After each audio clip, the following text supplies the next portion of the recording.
I have known this fella for a long time, a diminutive guy who's not at all effusive in any way.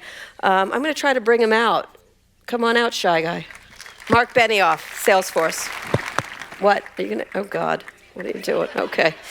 Oh, God. They love to hug me, and I really don't like being hugged. That is really the relationship I have with tech. So, I like you better than most, but it's a low bar. Anyway, good to see you. So we talked about a year ago, right? You did not have a voice. I didn't. You had laryngitis, and so you brought in Stephanie Rule to be your surrogate voice. Yes, I did. And I still have that same cold since I... Oh, wow. Yeah, having toddlers at an advanced She was age. a lovely surrogate voice for Well, you. she's got a lot of voice. Anyway, so just before beginning, I should mention that Salesforce previously sponsored my other podcast, Pivot, but the conversation is for a new podcast, On with Kara Swisher. He's given me no money for it, and I certainly don't have Matthew McConaughey money. So it's not like I'm going to give you a pass anyway. You have Matthew McConaughey looks, though, so that's... Oh, give me a break. I did an interview with him that didn't go so well for Matthew McConaughey, yeah. Yeah, he was What happened? He was running for governor, and he knew none of the issues around... Put this near your mouth. If you're going to have that, you're going to have that. Okay, yeah. He's running for governor, and Will he this knew make you none feel of more the... comfortable if I just hold it like this? Yes, he knew none Okay. of the actual issues that were happening in Texas, but hey, he's McConaughey, so there you have it. He was very lovely, though, at the same time. He's lovely. Yeah. So anyway, let's start with you. Let's focus on you. And One of my favorite topics, so yes. thank you for going there. So I'm going to let you... When I booked this, when I got Marc to come to this, things were not going so well for Marc Benioff at Salesforce. Oh, gosh. Is that why you called me? That's your I pleasure? did. I thought... You're good. like, finally... Kick him when he's down. That was my I'm goal. sorry to disappoint you. But you since... I know, you did this. I know. It's a bummer, isn't it? I know. It's okay. I thought you had me, finally. I still have you. Uh-oh. So let's begin and Worried start about with... this. I'm going to let you start. I'm giving you a softball here. Oh. This week's earnings report, Salesforce beat profit estimates, issued Yeah. stronger than expected forecast, and announced yeah. an expansion of the share buyback. Oh, God. Oh, you have cards. You're Okay. already going there. All right, I am. That's the first thing. It's the news. Hello. Holy. All right. Okay, take everything out. Get yourself all situated. On here. Oh, my God. Hard question I don't know the answer to. All right, you got it all? You I need any think help? so, but I don't know. Let me see. Okay, Ladies go. and gentlemen, the internet. Go All ahead. right, go ahead. All right. Well, I mean, next year we're all going to be just like, hey, ChatGPT, what was the No, we are performance not. of the... We are Oh, not. yeah, we are. Okay, we'll talk about on, that. you know I this. think You know we're generative gonna be. AI is an issue for you. Okay, let's talk about So, expansion of the share buyback program. Yeah. Does that give you some breathing room with your 103 activist investors that are Yeah, with it's a you? good question. Yeah.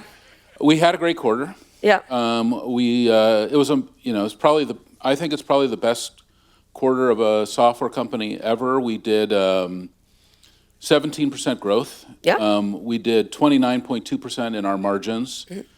For the year, Higher. we It was did. supposed to be 27, I think, correct? Well, that's for next year. We're going to do 27. We Right. really were going to be about 22, which is where we have been, and then we really kind of have. We delivered 4 additional points for this year. We're doing 4.5 additional points for next year. Right. And then we delivered $7.1 billion in positive cash flow for the year, which is very healthy for a company our size. And it was a great quarter. And then for next year, we'll do about $35 billion in revenue. And Which is gave just the above punchline 10%. 27% margins. Right. And kind of, we're heading towards this 30% number very fast. We think we're going to get there in fiscal year 25. So that's very exciting. So essentially, you Bob Igered it. But what happened? So did you, or like these active... Bob Igered it. But it's a now I love Bob verb. Iger, by the way. Okay, fine, but it's now a verb. I just made it one. Yeah. So you you had did. these activist investors. He had just one. You have many. I believe it's 5. Is that correct? I am not sure exactly. lot. I actually need a CRM system just to keep track of them all. Yes. Here they are. Besides, I'll get to Vivek Ramaswamy, sorry. but Right. Oh, yeah. we'll not get to him. We will. That's another one I forgot. I wouldn't exactly call him he's No, a politician. I own more sales- He's running for president. Yes, I know that. I'm very Yeah. excited about that Yeah. run. Are you voting for him? I wouldn't say hello to him, so no. So in Okay, I guess that's a 2021 no. Let's All get right. to you. In 2021. So you're staying with Trump, is what you're saying? Well, you're staying with Elon, so they're here. All right, well. Anyway, you told me you. Hey, you're the one who has the Can photo you of him on talking the so Twitter I can page. ask a question? All right. In 2021, you told me Sorry. you double revenue in the next 5 years. Now 2023, You want to revise that projection for 2026, or are you still on track? What was the question? In 2021, you told me you'd double revenue over the next 5 years. You did. Whoa. I would just say, oh, you mean last year? Yes. Where am I going to be 5 years from now? Yes. I'm trying to figure out where I'm going to be 5 minutes from now. Okay, all right. I mean, I can say that this year we just finished at 31.4 billion, and next year we're going to do about 35 billion. And, the economy is not where it was. No. And so I think when we look at, here's what happened, I think, for a lot of tech companies, which I think is a story that is not really being really well told, but forget about our fiscal years for a second and just go to calendar years. In 2021, it was like the best year tech ever had. It was incredible. It was the best buying environment. Our fourth quarter, in that year, which is only exactly 12 months ago, was the best quarter we've ever had. And I think this was true for a lot of companies. It was. And everyone, us, all of our peers, were all surging employment to kind of get ready for another year like that because we thought that was a normalized buying environment. But then we started to see some unusual macro issues. Currency has really started to change aggressively. We saw inflation start to come up. The stock market basically imploded. And the buying environment changed, and CEOs especially became more measured. Mm-hmm. And when that happened, that's when all of a sudden everybody had to start thinking about, well, we need a slightly different plan here. Right. And we're kind of looking like, oh, that year was an anomaly, and then we're back into a new normal. Mm-hmm. So that is kind of what happened. So to kind of get through that year and deliver like we did, that was kind of an incredible moment. What did you do to do that? Because you clearly had to show these investors, you had to sort of slap them around a little bit, presumably. It's not really about them, though they would like it to be. Right. I would say it's really about, our customers. I think when you focus down on the customer success, and probably the best metric in the quarter is that we hit a record low attrition in customer. And the reason why is when you focus on the customer success, which is really in concert with trust, our highest value, everything starts to really work for you. Mm-hmm. And that is what we did. We really doubled down, especially in our fourth quarter. We took 90-day extreme focus on customer success, and we were able to deliver some phenomenal numbers. We did not think we would do 8.4 billion when we started the quarter. We thought we were going to do about 8. So you feel like you had no pressure, that activist investor didn't sort of get you going, all of them? It's actually been a lot of fun, and I'll just tell you why. I've been doing this 24 years. Dan Loeb's a laugh riot, but go ahead. He's a friend of mine, so been a longtime friend of mine. I think over here, running the business, we understand how to run our business, make our customers successful, innovate. This is what we do for a living. Now, some of these investors show up. I'm like, oh, let's get to know them. Actually, I can learn from anyone. I have we've talked about, I like to use that Japanese practice, shoshin, have a beginner's mind. In the beginner's mind, you have every possibility. In the expert's mind, you have none. So I like to just talk to people, so I'll talk to them. Now, you have a wide variety of folks in this category, and they have a wide variety of expertise, especially when it comes to our industry, which is highly specialized. Right. So while some of them add a lot of value, some of them don't. Some of them have great ideas, some of them don't. Some of them are really on point and on message, and that you're like very motivated and inspired when you talk to them, and others, they're just nice, sweet people. So I just enjoyed really getting to know them. One person in particular who I've known for a while, and then his founder, I don't know if you know Jeff Ubben, who's a San Francisco person, and very close with a friend of mine, Lars Ulrich, who's the head of Metallica, another San Francisco person, and his new CEO of ValueAct is Mason Morfitt, who was on the board of Microsoft for 5 years. Yep. And when I met with Mason, it was pretty awesome because he's like, hey, he was at Dreamforce. He spent time with our customers. You just appointed him to the board. And then, and the reason why is he came in and he said, what about this for the distribution strategy? What about this for pricing? What about this for bundling? You found him helpful. Beyond helpful. And I think the board is like, wow, this is amazing, and we'd love to have you as part of the board. And I think that was a really great moment because, I mean, we're leveraging one of the great moments in Microsoft's history when they really were able to kind of go through this incredible surge. And he was there, and I spent a lot of time with him, but I wasn't. I remember Steve Ballmer's reaction was not yours right now. He was. I think it was that fucker, but go ahead. He was really actually already out before Mason came in. Yeah. That was really John Thompson really exited him. And I was spending a lot of time at Microsoft at that time, so I was watching the transformation and very impressed. But I think Mason coming in was very, So one of the things was the opportunity that they took was your stock price is up since the start of the year, but still down 11% for where it was last March. Along with the layoffs, we'll get to those and the departures. When you had that stock price doing that, which was below some of your competitors and rivals, were you worried about this idea that you're vulnerable? It's such a good question. You know, it was an atypical moment in the market. And smart investors, not just these guys, because really our long investors are really amazing. I've been talking to them today, of course, because we did our earnings yesterday. So when I talk to incredible investors who actually own a lot of stock, these guys actually, all those activist investors combined own less stock than I do. So the people who really have significant positions in the company are like the big companies like Fidelity and Vanguard and T. Rowe. And by the way, these have been our partners all the way along. And I think that, they'll say to me, hey, you need to pay attention to us. We've been in business, and we've actually held Salesforce stock longer than they've even been in business. Right. So that's where I really have focused on the long investors. To go up, the long investors really are part and parcel our partners. Stocks to go up, right? This Absolutely. Is an opportunity. So do I. Talk about Elliot, which was one of them. They reportedly made a multi-billion-dollar investment. This week, they reportedly nominated a slate of directors. Do you like their picks? And after the earnings report, which again was impressive, they said, quote, much work remains. How are you getting along with them? I really have not spent that much time with them, honestly. So it's really handled by my...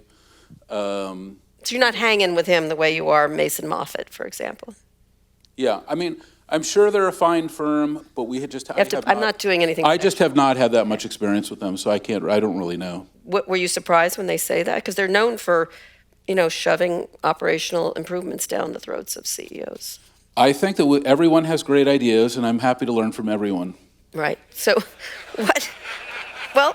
Could they control... Including you, Kara. Oh, you don't listen to me. You never listen to me. No, I do. I love you. Sometimes you sort of slough me off in text, but that's okay. I don't care. That has not been for quite a few years. That is I true. apologize. That's okay. How far are they from controlling the board, and what protections are in place in that regard?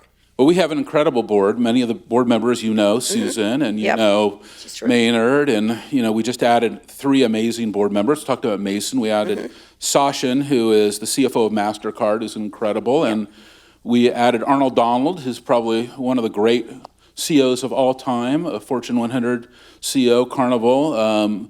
Unfortunately, 2 board members are leaving after 20 years. Sandy Robertson, who you know very well, probably godfather of Silicon Valley, has been by my side from the beginning. Alan Hassenfeld, former CEO of Hasbro. And then we have incredible people. John Roos, who was the CEO of Wilson Sonsini and then became the ambassador to Japan. Neelie Kroes, is the vice president of the European Commission. Robin Washington was the chief financial officer at Gilead and was the controller at PeopleSoft, the former CEO of PeopleSoft. Craig Conway. You feel you have a board that you have control I don't think there's a better board that you don't feel not just in technology. From an Elliot, now I'm getting a different slate. Have you looked at their choices? I really don't know. Honestly, I would tell you exactly. I really have no idea. All right, let's go down from there to Vivek Ramaswamy, who's running for president. He invested through Thrive. This is an activist noted for his anti-wokeness. It's a core to his presidential bid. So you've rejected his vice president I did, partnership. indeed. Yeah, especially when he I see. Thought gay and lesbian people should be reformed. So all right, that didn't go well over with you? It did not, I would have to say. And how did you feel about that? I felt badly. Okay. Not really, but, whatever. I know some are saying his, quote, ridiculously puny stake, which I agree, is that was Sonnenfeld's comment. Is he going to get you less woke? He attacks you personally. You and I have talked about this. What do you make of this? Political. It's a political motion. I see that. a lot because we are a big company. We do have 70,000 people. We are one of the 3 largest software companies now in the world: Microsoft, Oracle, Salesforce. And we see a lot of political shenanigans, and whether it's a politician who's running for president who buys a share of stock, or could be a governor of a state, or we've been through these, it could be all kinds of folks, not just here, it could be all over the world, and they'll try to use or manipulate. And the worst part is when they want to discriminate against our employees. And I think that this is what is the saddest part. And you and I have talked about the story, but just to bring everyone up to speed, it really started in Indiana. That is what really got us going. And in Indiana, there was a governor who we all know, Mike Pence, who was a friend of mine, and I was working with him because we're the largest employer in Indiana, tech employer. And very successful operation there, great people, Indianapolis, great city. We have Salesforce Tower, Indianapolis. And my employees started saying to me, "Mark, you've got a big problem on your hands." I'm like, "What problem do I have?" "Well, the governor is going to sign a law that is going to discriminate against the LGBTQ community." And I'm like, "Explain that to me." "This is going to happen, this is going to happen, this is going to happen." I'm like, "It's not possible. No one would ever sign such a law." Now, I'm a 4th-generation San Franciscan, born and raised in the city. This is the home of gay rights, the gold rush. Everybody knows San Francisco. In my mind, it's not possible. So then they call me again. "You need to send him a letter now." "I'm not going to. Why would I send him a letter? What do you guys? Why are you getting me involved in this?" "No, you need to send him a letter." I'm like, "Fine. If it's important, you will send him a letter." Then they call me back. "You need to send him a second letter." "What? You can't believe this is still happening." Right. "It's still happening." "Okay." He signs the law. Right. I could not believe it. Right. I was in a car, an Uber, on the way from the Rosewood Hotel in Palo Alto, very nice, swanky thing, on my way home, back down 280 to San Francisco. Maybe I had had a couple of glasses of wine, okay? It was a nice night, and I'm reading on my phone that this has happened. Yes. And I just go to Twitter, and I said, "Well, if he is going to discriminate against our employees, then we're going to de-invest in the state of Indiana, because we can't send our employees and our customers to a state where they're discriminating against the LGBTQ population." I went to sleep. That night, fine, everything was fine. I wake up in the morning. It's 8 o'clock. I turn on the television. My tweet is on the TV. I'm like, I'm watching CNN. Is this a bad dream? Is it a nightmare? What is happening? This can't be true. Right. But it was. It was right on the television, and I was like, well, I hope I spelled everything correctly. Yeah. And you're committed. And then a number of my friends in tech were on at that point, and then I realized my phone was filled with voicemails. Yeah. And then what was amazing was over the next 24 hours, over 200 CEOs of companies all over the country all said that they were going to do the same thing. Same thing. Okay. And so drunk tweeting. And Mike Pence called me. Yeah. And he's like, "Mark, how are you?" I'm like, "Mike, how are you doing?" "It's great to talk to you." And he said, "Listen, what's going to happen next?" I'm like, "I don't know, Mike. I guess we're going to have rolling economic sanctions against the state of Indiana." Right. He's like, "What does that mean?" I'm like, "I don't know. I just made it up." Right. He's laughing. I'm laughing. I'm like, "Mike, listen, why don't I just put a couple attorneys on an airplane? We'll come out here. We'll negotiate this. This will all be resolved." And that is what we did, and we worked it out. And that's the way it should be done. Well, and having that kind of dialogue, and we were able to reduce that. Now, it wasn't the end of the end. Certainly not. It was the end of the beginning. Right. Right. And that was how it kind of started. And then we've seen there's other moments. So you get dragged into this. I mean, beyond incredible naivete that he wouldn't have signed this. I'm just telling you, of course he would have. And you're drunk tweeting. It makes a fascinating story. But how do you feel when you get pressured that way in terms of being the woke CEO? Do you feel nervous about it? I know you. I don't feel like I am a woke CEO. It's kind of funny. Right. I just feel like I'm got my employees back. Right. That's all I feel. In my heart, all I want to know is that my employees, whoever they are, whatever their sexual orientation is, their race, their gender, their religion, that they know that we want them just to have a great work experience, and we'll have their back. And if someone is coming after them, like in that case, we're going to step in and do what we can. We can't do it in all situations, you know that. But we'll do our best, and I think that we have. And then it was a moment in business, and I think that it was scary for me because it's not like you take a class in business school at USC a couple blocks away from here where I went in 1986 on this kind of, let's hear it for USC, right? Okay. Yes, half the school is here. Congratulations. Yeah. Fight on. But the thing is that there's no class there, or maybe there is now. Right. But there's no class on how to handle, Vivek Ramaswamy. or gender equality. Right. There's no class on, how does business handle environmental, all the things that are important today to our employees. This is new. And I think you have to kind of dive in. You're going to try things. There's going to be mistakes. But you keep going. That's all you can do. All right. Speaking of which, it leads us into these layoffs. One of the things you used is the word ohana for family a lot, which sometimes I'm like... It's the family word of... It's the family. I know what it means, but lately it's felt a little more like the Soprano family at your company. All right. You announced... You keep getting me out. Now you keep pulling me back in. Okay. Right. No, that's Darren is going to cast me in his new movie. That's Godfather. Yeah, okay. I know. Well, Godfather's whatever it is. All right.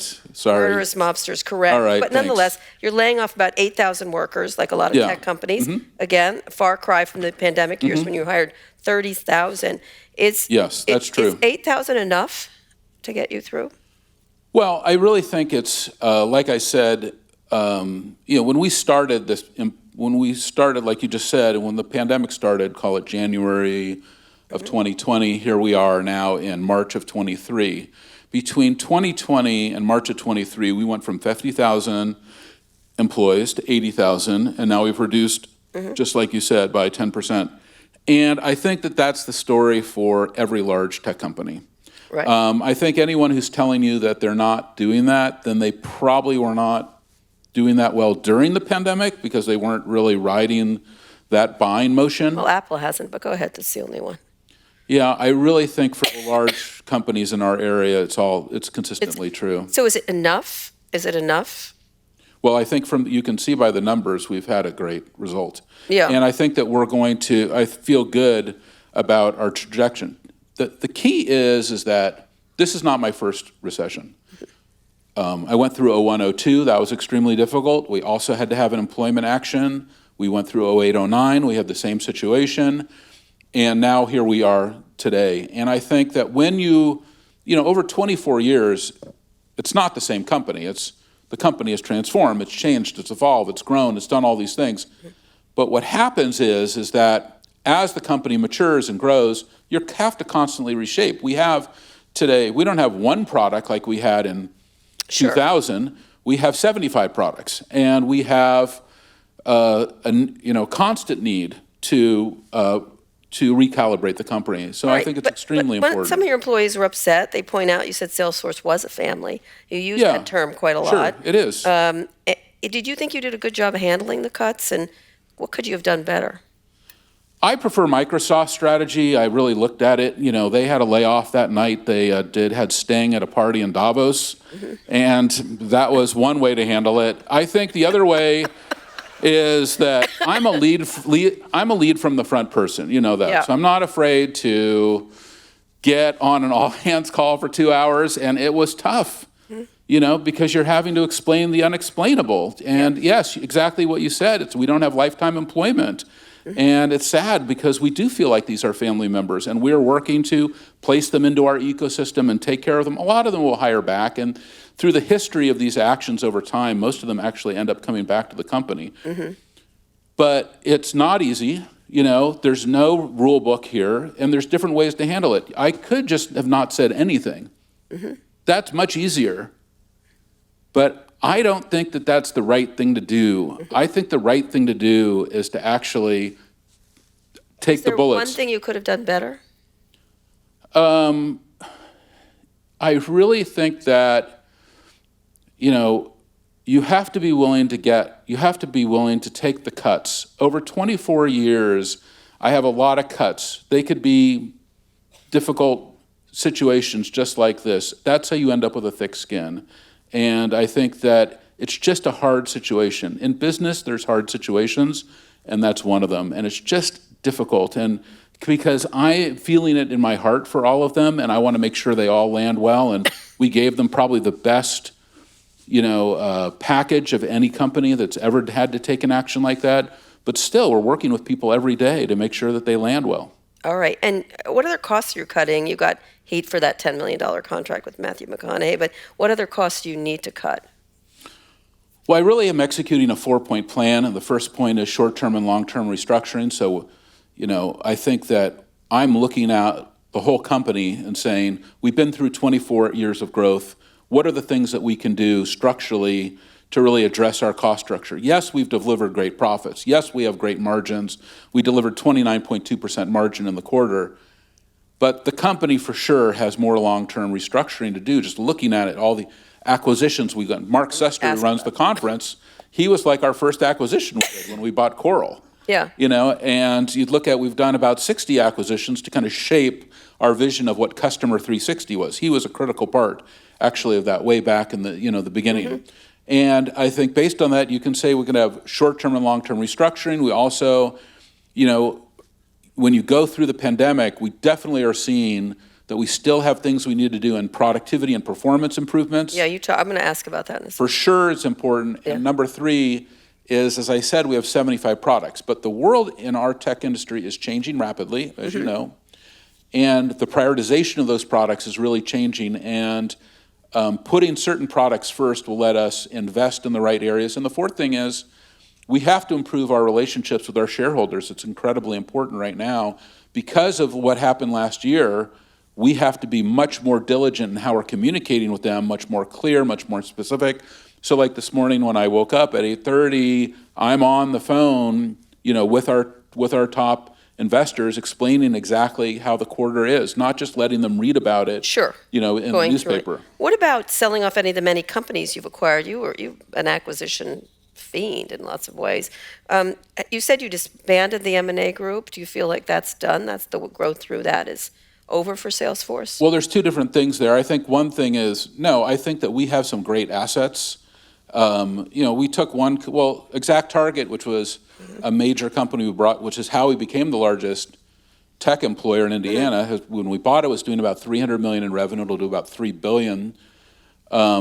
We look at MuleSoft, again, the same thing. It went from a couple $100 million to a couple billion.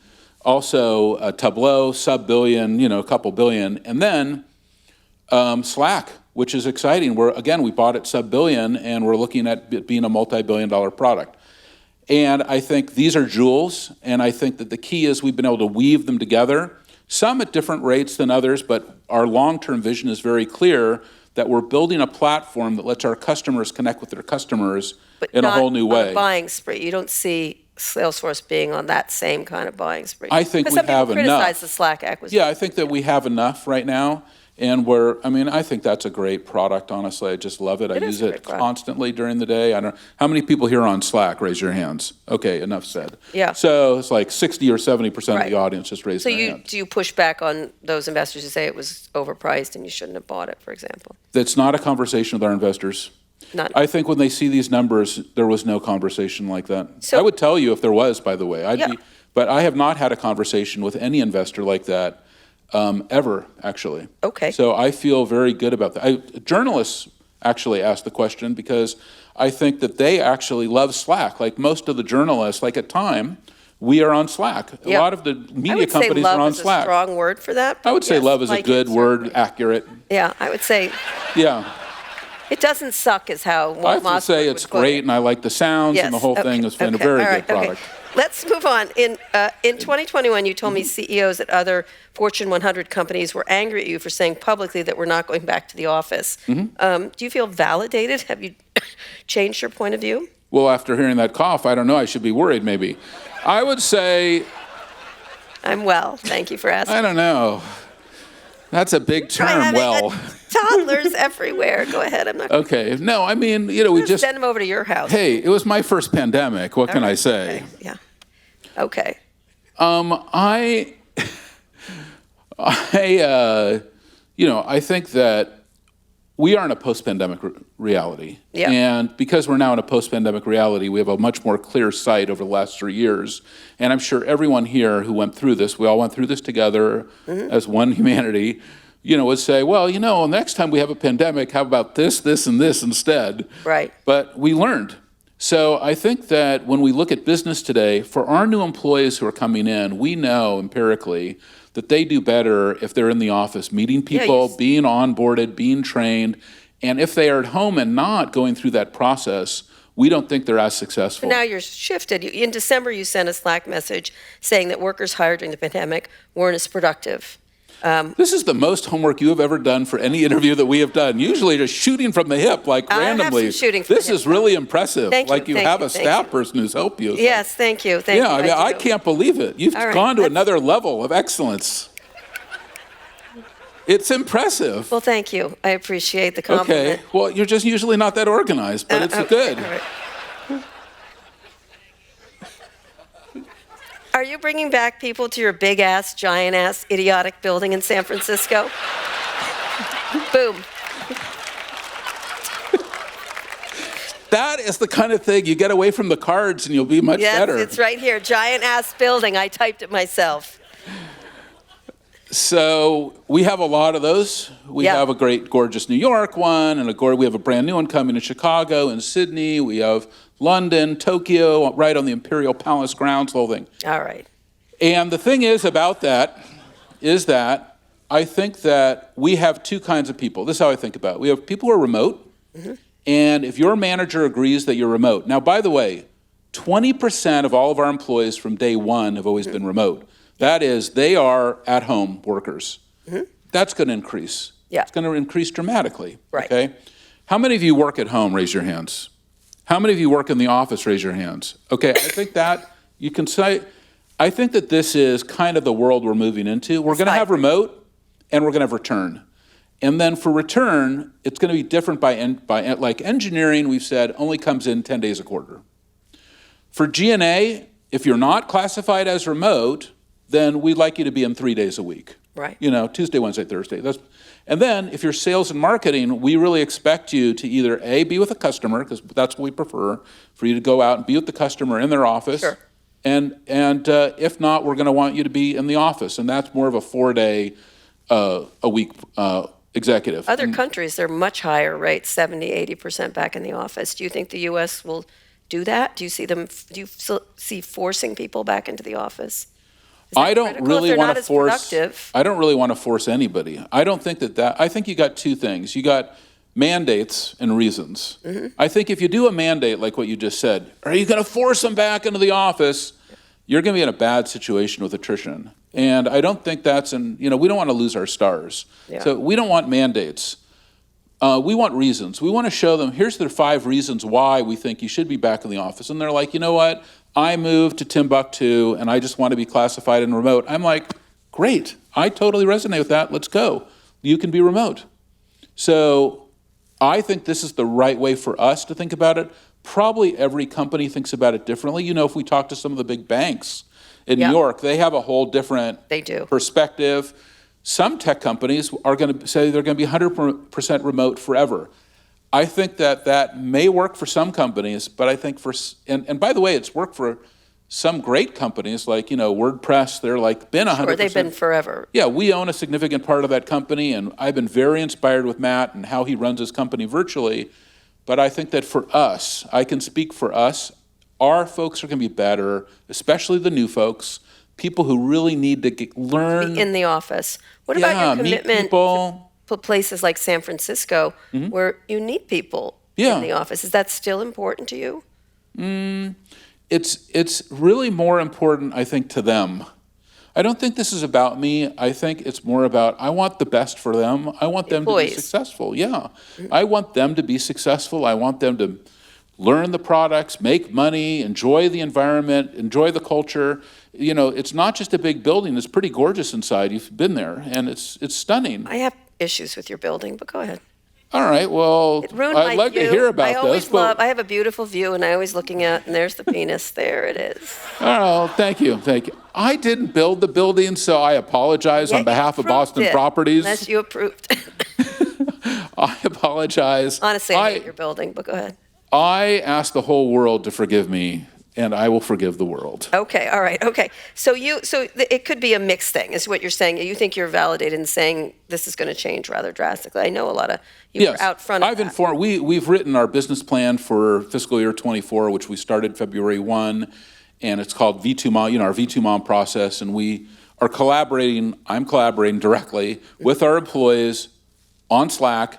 And there are employees who are very passionate about being at home, and my message to them is, just ask your manager to classify you as remote, and it's so you want to make great. a big deal out of it. Like, we have one person in particular that I've gone back and forth with her maybe a dozen times, and she's like, "Oh no, this." I'm like, and what I said to her, "What's right for you may not be right for all 70,000 folks." Right. And I think that it's not right for what she's saying, which is she just wants the company to be 100% remote.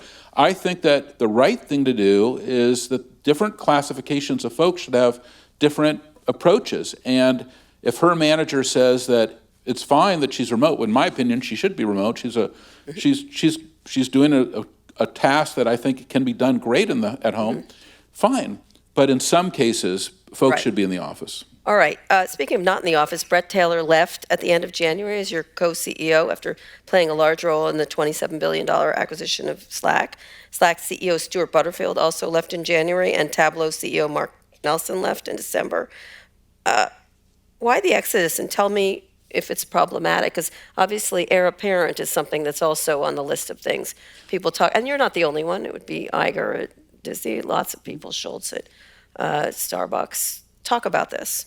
Okay, well, I think, number one, Brett is amazing, you know that. And I do. Very inspired. I think he's very inspired with the next generation of AI. He's recruited this head of Google to start this new company. He's announced the new company. Look, I have to fully support him. You know that. And of course, it's difficult. I don't want him to leave the company, but I also realize he's an entrepreneur, a great one, started many companies, and I have to let him do what he's going to do. And it's impressive. His vision, his ideas, it's great. A lot of folks in Silicon Valley, and you know this, think that we're about to go into an AI tsunami, and there is a wave of that going on, and he's in that wave. Stuart is a little different. That was, something that we planned for a long time, and, he did very well on the acquisition, and so... Living his best life. Thank you. And he's a great person. I think he's probably one of the greatest people. But what I've about met. your succession here? You've had a co-CEO before, Keith Block, was in role for 18 months. Why not, Brett? Was he spending too much time with the Twitter? That sort of jumped up in the middle of nowhere. But that was definitely, I'm sure, a major component. But I would say that for me, I believe that every executive should always have a successor in place and ready to go. And I require all of my managers to do that. And I'm required to do that also by our board, and I have that successor in place. So if something happened to me, like, for example, it's not something that I'm currently discussing the name, but something happens to me here, with you on stage, we're ready to go, if that's what you're asking. Okay, so you have a succession plan in place. Of course. You do. Oh, no, we have to have governance. Were you This is an attempting incredible to do company. it with these? What was this then about, these I never like a co-CEO, but that's just me. Yeah, no, I understand that. And I think Especially the when co-CEO... one is as big a personality as you. Well, I had a really great conversation last week with Ray Dalio, who's been a mentor of mine, and he was telling me, Mark, the co-CEO model is a great model. You need to execute. I'm like, Ray, I just did that twice. I think right now I can't jump it completely back to that. I do think it is a great model. I think I've said this before, these are big jobs. It's great when you're two in the box. It can really work. It was working, I think, really well with both of these executives. But at the same level, you want to always make sure you have your successor in place. That, I think, is the key thing. And that is, I think, a requirement for an executive at my level. But it wasn't, they didn't leave because you wouldn't go. I mean, there is this, there can be only one blank, Mark, Iger, Schultz. No, you feel and in those cases, those executives did leave. Yeah, then they came back, They came back because they unfortunately had to. Right. I don't think either one of them really, I know them both very well. Yeah. So I think Well, there's I didn't leave, by the way. no, I know you haven't left yet. Are you trying to get rid of me? You know, No. I am the best performing enterprise software executive of all time. Okay, Just all so right. we have a little Okay. clarity on that. There is a 5,000% shareholder return since we went public in Okay, 2004. I'm going to let you. Okay, You have just a wanted to be successor clear in place. about this that. This is a concern of yours. You have a successor in place. You know what Harvard and Yale says about me, don't you, No, Kara? okay, no, but you have it all right there, and I wish you wouldn't read it. All right, then. I don't have it, but I should have it, actually. speaking If of- I had your assistant, I'd be ready. You have like 50 cards. This is crazy. Stop Oh my touching God. cards. Fuck I've you. never seen so many cards. You know what? I've had them in my head before. This Okay. is not right. It's right. 'cause- People should look at your other interviews with me. 0 cards. Let me just Much say, easier. I did have cards. You're This wrong. is like, No. it's like, whoa. No. It's like, Whoa, that's right. You better be Yeah. ready with your red This shoes, is awesome. etc. All right. Speaking of overwhelming CEOs, you and I have butted I heads. wore these for you. So. I wore these for Okay, you. thank you. You and I have butted heads over your defense of Elon. I texted you.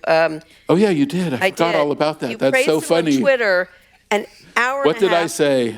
Well, let me just say, Okay. you praised him on Twitter, and I get the visionary part. I think that's what you were going for. Yeah. But it was almost immediately after he posted an incredibly anti-gay, homophobic tweet Yeah. about Paul You were Pelosi. angry. I was You not were angry. super angry. I was, because I expected more from you. I was like, really? Right. Well, no, you were just angry already before you ever saw my No, tweet. I think that was appalling that And you were praised pretty him. pissed off. I was, but you were And not I pissed had to off. call you because you were know so what? mad. You weren't pissed off enough. How about that? I didn't even know what you were angry about. That's correct. I think you Yeah, needed to be. you had to educate me. All right. I was actually responding to something completely different. Yes. And then I got into your reality and I'm like, oh, I am so fucked right now. This Yes, is like, yes, I agree.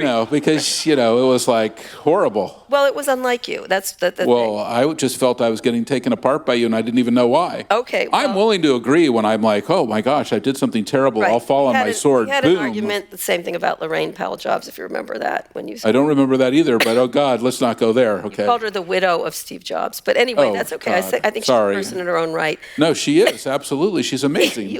What was nice is you actually said that and said, I was wrong and I learned it. But talk about this. I I'm know usually wrong, by the way. No, I know you were not aware. But how do you remember all these things? Do you have Because a I catalog followed- of all the because things I that I've have all done the wrong? Is I this have what all- it's going to be like when I get to heaven? Or is it you're the one who's going to be there and say, Yes. now Mark, Nope. I've got your card here, and I'm like, oh, fuck, where's... Let me just say I have all the texts of everybody. Oh, all right, great. You're Yeah. looking at all of our texts? Oh, I have them all. ChatGPT, would you please summarize this conversation? Send it to my No. email Here's now? what's Thank gonna- you. I have everybody's Oh, okay, texts. thank you. Mark Andreessen should probably be worried. Anyway, Wow. how do you separate him as a visionary? Mark Andreessen? No, not Mark Andreessen. Let's not talk about him. He gives me a headache.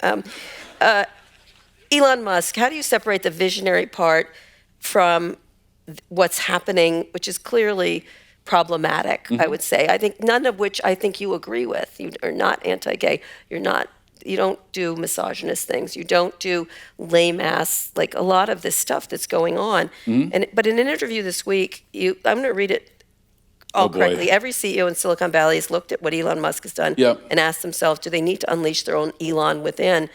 Explain what that means. Is it appealing Yeah. to the id? Oh, I can't believe he did this. We should do it, because some of it is crude. And against almost everything I think you stand for. I was angry on your behalf. Yeah, and I think I'm able to separate the wheat from the chaff more than you can. There's a lot of chaff. I know. And I think that's, I think there is good in everyone, and I see the good in everyone, and maybe I'm too focused on the good in everyone, and maybe you're the opposite.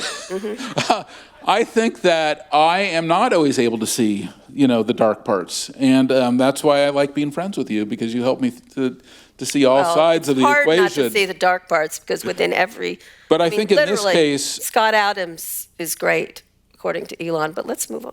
Okay, so in this case, I think that there are parts of what he is doing where I think the tweet you got upset said, don't underestimate Elon. And this is a man who is landing rockets on surfboards in the ocean. Got it. He is got cars going down the highway by themselves. He's drilling holes in the brains of monkeys, connecting them to video games, without joysticks. And he thinks he's going to drill a tunnel on Mars and drive a Tesla through it, and we are going to wake up with our own consciousness in the car. Right. And I'm going to be a red car, and you're going to be a white car, and we're going to honk at each other and wave, hey, Kara, how are you? I'm fine. And it's going to be like the movie Cars, Yeah. but it's going to be like how we are now. And that's his vision for his life, and I think it's quite extraordinary. Right. But I understand what you're saying because, yes, our core values may be different. But I think that we can look at that his level of, innovation has been extremely... Certainly, but you wouldn't put up with okay. this kind of shit from Mike Pence, so why do you put up with it here? Well, I would just say that I was responding He can more... land a rocket? What's that? Because he can land a rocket? I would agree of all those things you said. Yeah, I know. Although I think some of them are bullshit promises, some of them are real. Yeah, and I would say in regards to some of the things that are these kind of, personal values that you're talking about, I think that we're at a moment in time in history where we have to try to actually understand people. I think it is better to listen, to understand, to try to understand who people are, look at their values, try more to find more common ground. And at the same time, I think you're also right that we have to hold up and stand up for what's right. And I think I've done that, you know that. Yeah. And so it's a balance. So do you And I think think he's- that you were, but I know I got right into I get that I know value. I got you really upset. I haven't really seen you But that upset. it's easy to say upset. I'm not upset. It's appalling. And it's beyond that because it doesn't just stop there. It goes everywhere. Do you think his divisiveness has been helpful to this world? It's purposely divisive. It's intentionally divisive. I certainly think that the way I would handle certain things might have been different and have. And at the same time, I also have a lot of respect for some of his ability to execute and innovate. Yeah. So I think you have to look at that there's two sides of the coin. And I understand the side of the coin that you're looking at. And I think that I was looking at the other side of the coin. And that's where I think that we are coming together. You need to look I feel at like both. we're in a living room right now having this conversation. Yes, okay. All right. Versus being in front of 1,000 folks. You looked into buying Twitter. Look, I will just go back and just say that tweet said, don't underestimate Elon Musk. We put him on the cover of Time Magazine, Person of the Year. I think if you go back, I think that was the right decision. It was incredible. He is somebody who is going to be a major player. Could he improve in some of these areas? I think we can all improve in a lot of these areas. I think he has amazing power and he's abusing it in a way that is unfortunate given how talented he is. I completely understand how you feel. Okay. That was a good answer. But thank you very much. You said, I get how you're feeling, Kara. How about a hand for her, because isn't she doing a good job? A couple more questions and we got to go. You looked about buying Oh, no, Twitter. she's still got 10 more cards. No, I'm not. We got all night. Don't worry about it. I have two more The sign questions. is flashing out of I know time, that. by the we way. have two more questions very quickly. Two more questions. You looked about, just relax. You looked about buying Twitter. Okay. Are you regretful you didn't buy Twitter? Way back when? Yeah. Oh, yeah, I was very interested. Yeah. I had a vision that was very different than, what's happened, but we don't have enough time to talk about it. But yeah. I think it's one of the great companies, brands, platforms. I think it has huge potential, and I love it. I've always been in love with it. So you still would be? I feel like it's a video game with no winners. Okay, all right, well, that's a good way to put it. Last two questions. Speaking several years ago at top of Salesforce Tower, which I hate, overlooking the smoke from the wildfires, you said Facebook You and I were sitting up there, and we couldn't see out of the building. We couldn't because the of the smoke fires. was horrible. But you called Facebook a cigarette company, which one of the first CEOs who did stand up and talked about the problems. Mm-hmm. What do you think today, and let's broaden it to Twitter and TikTok and the rest of them? I had a bet with Brad that I just lost that you wouldn't ask this question. So it's really upsetting that you did, because it's going to cost me so much money. Okay. And so You're welcome, I said, Brad. there's no way she's going to ask me this again for we've been talking about this for ever. It's changed. TikTok, there's issues around China. They're passing bans on it, et cetera, et cetera. Brad, you are good. Anyway, my head of communications is very good. Answer the question.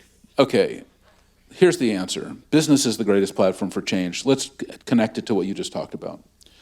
Look, I think that today business leaders do have a responsibility to have a set of decorum, core values, look out for their employees, to act in a way of leadership that was not true maybe 20 years ago or even 10 years ago. And that because of variations in society today, as well as with our political leadership, that CEOs have a requirement, a need, that even in the Business Roundtable has said there's a purpose to a corporation. Trust.